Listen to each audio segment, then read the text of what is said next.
नामक गांव में पवन नाम का एक गरीब किसान अपने माता पिता के साथ रहता था। पवन खेतों में फसलें उगाकर उन्हें बाजार में बेचकर अपने परिवार का पालन पोषण करता था। अरे पुत्र, तुम्हारे पिताजी की तबीयत ठीक नहीं है। वैद्य जी ने उन्हें समय पर दवा और अच्छा खान पान लेने को कहा है। मैं काफी दिनों से दवा नहीं खा रही हूँ, इसलिए मेरे भी जोड़ों में दर्द बहुत बढ़ गया है। तुम कोशिश करके कुछ पैसों का इंतजाम करो ताकि अब हम तुम्हारे पिताजी का इलाज करवा सकें। हाँ माँ, इस बार जैसे ही अच्छी फसल होगी मैं उसे बेचकर अच्छे पैसे कमा लूंगा। उन पैसों से मैं पिताजी और आपका अच्छी तरह से इलाज करवाऊंगा और फिर देखना माँ, पिताजी और आप पहले की तरह ठीक हो जाएंगे। पुत्र, मैं आशा करती हूँ कि तुम्हारे पिताजी जल्दी से स्वस्थ हो जाएं। ठीक है माँ, अब मैं काम पर निकलूंगा। आप अपना और पिताजी का ख्याल रखना। अब पवन, ये ले खाने का डिब्बा और समय पे जरूर खा लेना खाना। ठीक है माँ, अब मैं चलता हूँ। पवन ये कहकर अपनी माँ से आशीर्वाद लेकर फिर खेतों की तरफ खेती करने चला जाता है।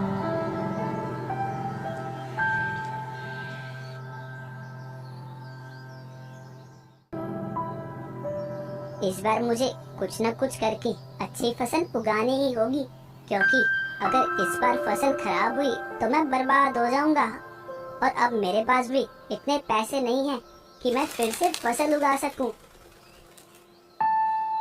पवन ये कहकर खेतों में बीज बोने लगता है। तभी वहाँ उसके गांव का एक दोस्त कमल आता है और कहता है, तुम क्या कर रहे हो? कुछ नहीं कमल, मैं दोबारा खेतों में इन बीजों को लगा रहा हूँ। पवन, ये तो मुझे भी दिख रहा है कि तुम इन बीजों को खेतों में लगा रहे हो, मगर तुम जानते हो ना कि इस समय मौसम किस तरह से बदल रहा है। कभी धूप आ जाती है तो कभी बारिश आ जाती है। तुम्हें क्या लगता है कि तुम्हारी फसल उगेगी? हाँ, मुझे भगवान पर पूरा यकीन है कि इस बार मेरी फसल बहुत अच्छी उगेगी। पवन ये कहकर दोबारा से अपने काम में लग जाता है। पवन का दोस्त कमल मुंह बनाकर वहाँ से चला जाता है।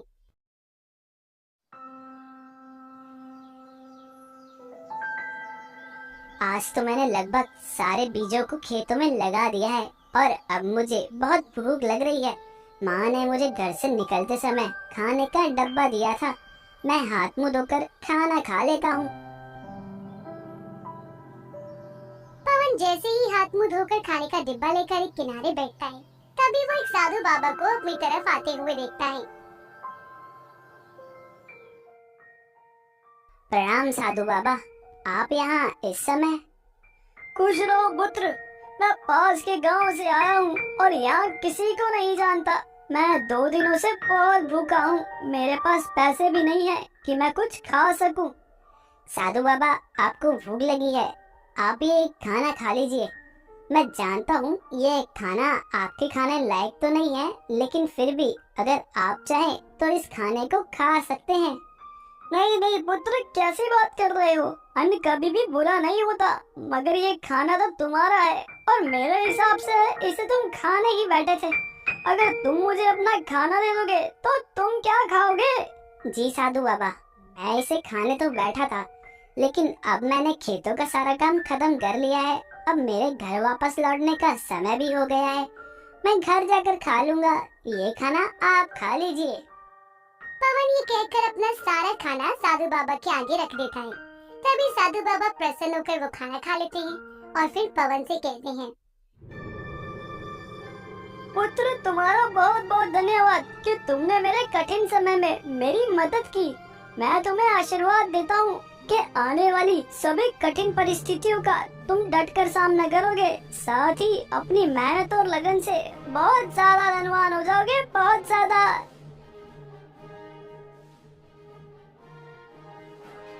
साधु बाबा पवन को ये आशीर्वाद देकर वापस लौट जाते हैं, जबकि पवन उन्हें जाता देख खुद भी अपने घर की तरफ चला जाता है। पवन, अब तू आ गया? हाँ माँ, खेतों में सारा काम जल्दी ही हो गया था, इसलिए मैंने सोचा कि अब घर चलो। माँ, अगर घर में कुछ खाने को है तो मुझे दे दो, मुझे बड़ी भूख लगी है। जानता है ना, जब से तेरे पिताजी बीमार पड़े हैं तब से मेरे हालात बहुत खराब हैं। मुश्किल से ही गुजारा हो पाता है। जो पैसे मेरे पास थे उनसे मैं तेरे पिताजी की कोई दवाइयाँ ले आई, और रात का जो बचा हुआ खाना था वो मैंने तुझे सुबह दे दिया था। अब खाने को कुछ भी नहीं है घर पे। पवन की माँ घर में उसके खाना न होने के बारे में बताती है, जिसे सुनकर पवन परेशान हो जाता है और फिर वो भूखा ही सो जाता है। कुछ दिन ऐसे ही बीतते हैं। पवन दूसरों के खेतों में काम करके पैसे कमाता है और अपने माता पिता का खर्चा उठाता है। साथ ही वो अपने खेतों में उगी फसल को भी ध्यान रखता है। भगवान की कृपा से मेरी फसलें तो बहुत अच्छी उग रही हैं। आने वाले समय में मुझे इनका बहुत अच्छा मुनाफा मिलेगा। पवन अपने मन में ये बात सोच ही रहा था कि तभी उसका दोस्त कमल फिर से वहाँ आता है और पवन से कहता है, अरे वो पवन, तेरी फसल तो बहुत अच्छी उग गई। क्या बात है, तेरा तो नसीब ही चमक रहा है। आजकल तू दूसरे के खेतों में भी काम कर रहा है और साथ ही साथ तेरे खुद के खेत में भी अच्छी तरह की फसल उग गई है। हमारे खेतों में तो अच्छी फसल हो ही नहीं रही है भाई।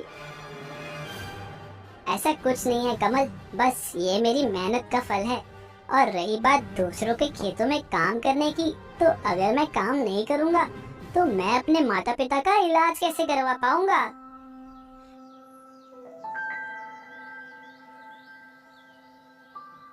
पवन कमल से ये सब कह ही रहा था कि तभी अचानक मौसम खराब हो जाता है और देखते ही देखते बारिश शुरू हो जाती है।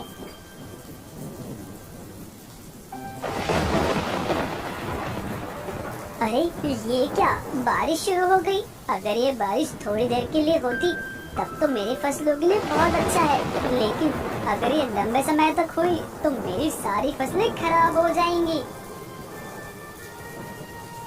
कमल बारिश होता देख अंदर ही अंदर बहुत खुश होता है और फिर पवन से कहता है,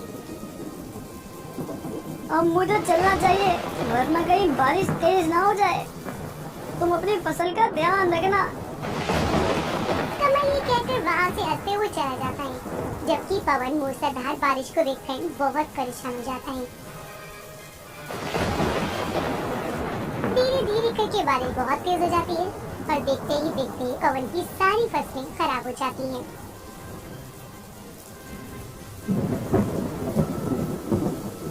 मैं बर्बाद हो गया, मेरी सारी मेहनत बेकार हो गई। पवन ये सोचकर दुखी मन से अपने घर वापस लौट जाता है। क्या हुआ पवन, तू बहुत परेशान लग रहा है। माँ, इस बारिश से मेरी सारी फसलें खराब हो गई और अब मैं पूरी तरह से बर्बाद हो गया हूँ। मेरे पास एक भी पैसा नहीं है जिससे मैं खेतों में दोबारा फसल उगा सकूं। पुत्र कोई बात नहीं, ये सब नसीब का खेल है। आज हमारा बुरा समय है, कल हमारा अच्छा समय भी आएगा। तुम दिल छोटा मत करो, देखना कोई ना कोई रास्ता जरूर निकलेगा। पवन अपनी खराब हुई फसलों के बारे में सोच सोचकर बहुत दुखी हो रहा था। तभी उसके मन में एक विचार आता है, मुझे पिताजी के इलाज के लिए कुछ न कुछ तो करना ही होगा। ऐसा करता हूँ, मैं राजा के पास जाता हूँ और उनसे काम मांगता हूँ। मुझे विश्वास है कि वो मुझे कोई न कोई काम तो जरूर देंगे। पवन ये सब सोचते हुए राजा के पास जाता है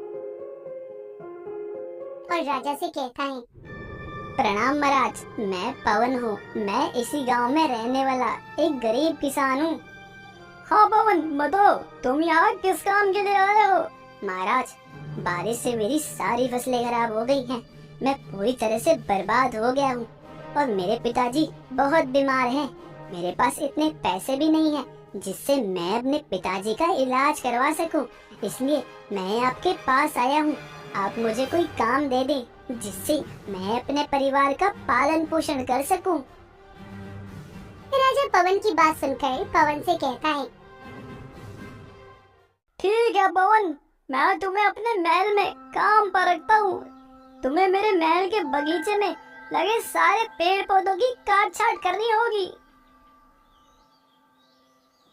पवन राजा के दिए हुए काम को खुशी खुशी स्वीकार कर लेता है, जबकि पवन उसी महल के बगीचे में कमल भी पेड़ पौधों को काट छाट करता है। कमल पवन को महल में देख अंदर से क्रोधित हो जाता है और मन में सोचता है, अच्छा तो पवन अब यहाँ भी काम करने लगा है। देखता हूँ ये यहाँ कैसे काम करता है। कमल ये सोचते हुए वहाँ से चला जाता है। कुछ दिनों बाद राजा पवन से काम से बहुत खुश थे। वही राजा की खुशी देखकर कमल एक चाल चलता है। इस सारे खजाने को मैं पवन के झोले में रख दूंगा और जब इस खजाने को तोला जाएगा तब मजा आएगा। कमल राजा के खजाने को चुराने के बाद पवन के झोले में रख देता है और फिर वो चला जाता है। कुछ समय बाद मंत्री जी राजा से कहते हैं, महाराज महल से आपका खजाना गायब हो गया है। मंत्री जी, आप ये क्या कह रहे हो? मेरा खजाना महल से आखिर किसने चुराया? राजा अपने खजाने की चोरी होने की बात सुनकर महल में काम करने वाले सारे नौकरों को एक जगह बुलाकर उनसे पूछताछ करते हैं। देखो, मैं जानता हूँ कि मेरा खजाना तुम में से किसी ने चोरी किया है। जिसने भी ये काम किया है वह चुपचाप मुझे बता दो। अगर तुमने खुद अपने मुंह से सच बता दिया तो मैं तुम्हें सजा नहीं दूंगा, लेकिन अगर मैंने खुद तुम्हें रंगे हाथों पकड़ लिया तो मैं तुम्हें बुरी सजा दूंगा, बुरी। राजा सबसे अपनी बात कह रहे थे, तभी कमल बोलता है, महाराज मैंने कमल को उसके झोले में कुछ छुपाते हुए देखा था। हो सकता है कि वो आपका खजाना हो, आप उसकी तलाशी लीजिए। राजा कमल की बात सुनकर मंत्री को पवन की तलाशी लेने के लिए कहते हैं। महाराज ये देखिए, ये आपका खजाना पवन ने अपने झोले में छुपा रखा था। नहीं नहीं महाराज, मैंने कोई चोरी नहीं की है। मैं नहीं जानता कि ये खजाना मेरे झोले में कहाँ से आया। अरे पवन, मैंने तुम्हें गरीब समझकर तुम्हारी मदद की और तुमने बदले में यह किया।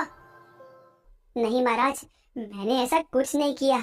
मैं अपने बूढ़े माता पिता की कसम खाता हूँ। ठीक है पवन, मैं तुम्हें सजा नहीं दूंगा, लेकिन अब तुम इस महल में काम नहीं कर सकते। तुम्हें यहाँ से जाना होगा। राजा ये कहकर पवन को अपने महल से निकाल देते हैं। पवन मायूस होकर जंगल की तरफ चला जाता है।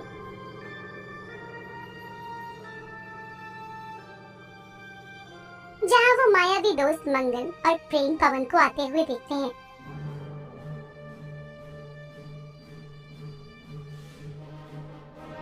लगता है कोई गांववासी हमारे जंगल की तरफ आया है। हाँ, और मुझे लगता है ये बेचारा अपने जीवन से बहुत परेशान है।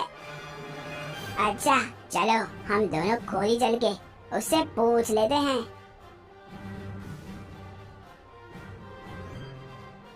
अरे सुनो, तुम कौन हो और यहाँ क्यों आए हो? हमने तुम्हें यहाँ पहले तो कभी नहीं देखा।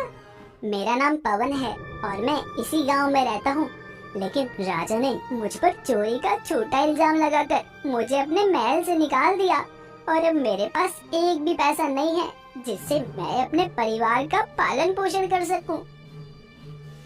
तुम्हारे साथ तो बहुत बुरा हुआ। बताओ, हम तुम्हारे लिए क्या कर सकते हैं? देखो पवन, परेशान मत हो। देखना, एक दिन सब कुछ ठीक हो जाएगा। अभी मंगल पवन से ये कह ही रहा था कि तभी पीछे से एक जहरीला सांप मंगल को डसने आता है। तभी पवन अपने पास रखी पेड़ों को काटने वाली कुल्हाड़ी से उस सांप पर वार कर देता है, जिससे वो सांप तुरंत मर जाता है। तुम्हारा बहुत बहुत शुक्रिया, तुमने मेरे दोस्त की जान बचाई। अगर ये सांप हम दोनों को काट लेता तो हम तो मर ही जाते, लेकिन तुमने ऐसा नहीं होने दिया।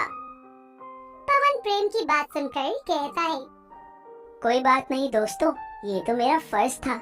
अगर तुम्हारी जगह कोई और भी होता तब भी मैं उनकी जान बचाता। पवन की ये बात सुनकर मंगल उसे एक सिक्का देता है और कहता है, मेरी तरफ से तुम्हारे लिए भेंट है। इस सिक्के को तुम हमेशा अपने पास रखना। लेकिन इसको अपने पास रखने से क्या होगा? यह सिक्का मुझे एक साधु बाबा ने दिया था। उन्होंने कहा था कि जिसके पास भी ये सिक्का होगा वह धनवान हो जाएगा। ठीक है मेरे दोस्त, धन्यवाद। पवन उस मंगल की बात सुनकर वापस अपने घर लौटता है। पवन के जाने के बाद मंगल और प्रेम गायब हो जाते हैं। इधर कमल राजा के खजाने से कुछ न कुछ चोरी करता रहता है और दिन कमल चोरी करते हुए पकड़ा जाता है। अच्छा तो तुम हो असली चोर। मुझे माफ कर दीजिए सरकार, मैंने एक गरीबी के कारण किया। आज के बाद मैं कभी चोरी नहीं करूँगा। राजा से माफी मांगने के बाद वो पवन की सारी सच्चाई भी उन्हें बता देता है, जिसे सुनकर राजा खुद पवन से माफी मांगने उसके घर जाते हैं। राजा पवन के लिए ढेर सारा खजाना भी लेकर जाते हैं।